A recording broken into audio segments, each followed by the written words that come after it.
At this, Naaman got angry and left. But Naaman's servants came up and reasoned with him.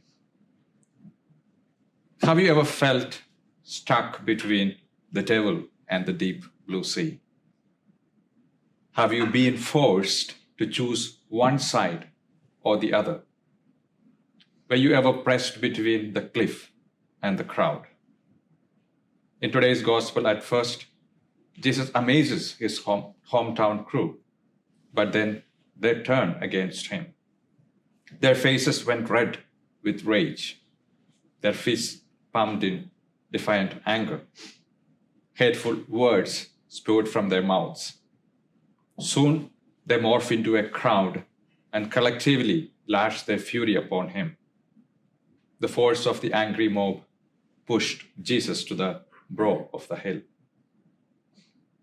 In our first reading, Naaman was blessed with humble servants who pleaded and reasoned with him to do just as Prophet Elisha had told him and be cleansed. The disciples, Peter, once corrected the powerful Sanhedrin, and when the Sanhedrin heard this, they were stung to fury and wanted to kill him. We read in the book of Acts, chapter 5, verse 33.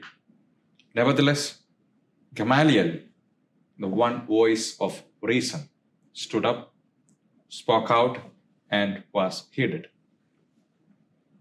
Did anyone do this at Nazareth?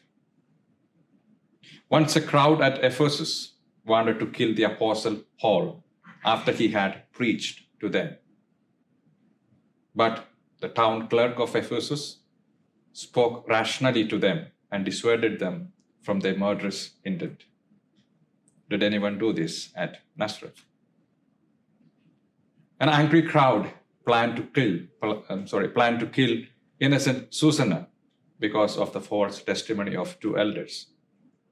One solitary voice of reason belonging to the youthful Daniel calmed the crowd and freed Susanna from death. No one did this in Nazareth.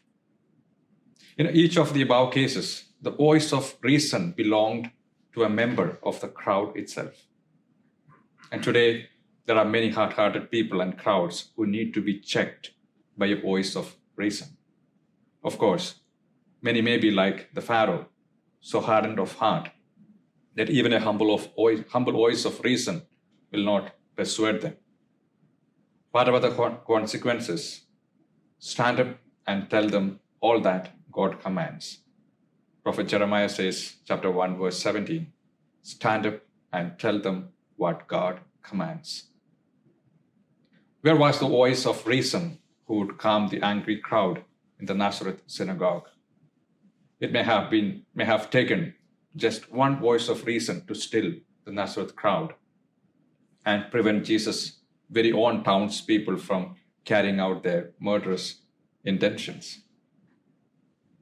Who will serve by taking those positions of reason? And if no one takes these lowly servant positions, yet courageous stands, then Jesus gets kicked out of families, workplaces, churches, and towns. And when we defend an unpopular cause, or as simple as when our child sides with a bullied classmate, we can expect the pressure between the cliff and the crowd.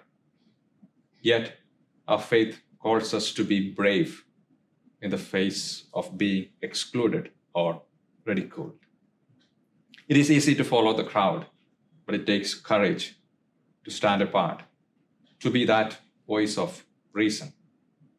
Choosing the cliff means standing with Jesus, who sides with the underdog, protects the weak, serves the poor, loves sacrificially, and speaks the truth, no matter the consequences.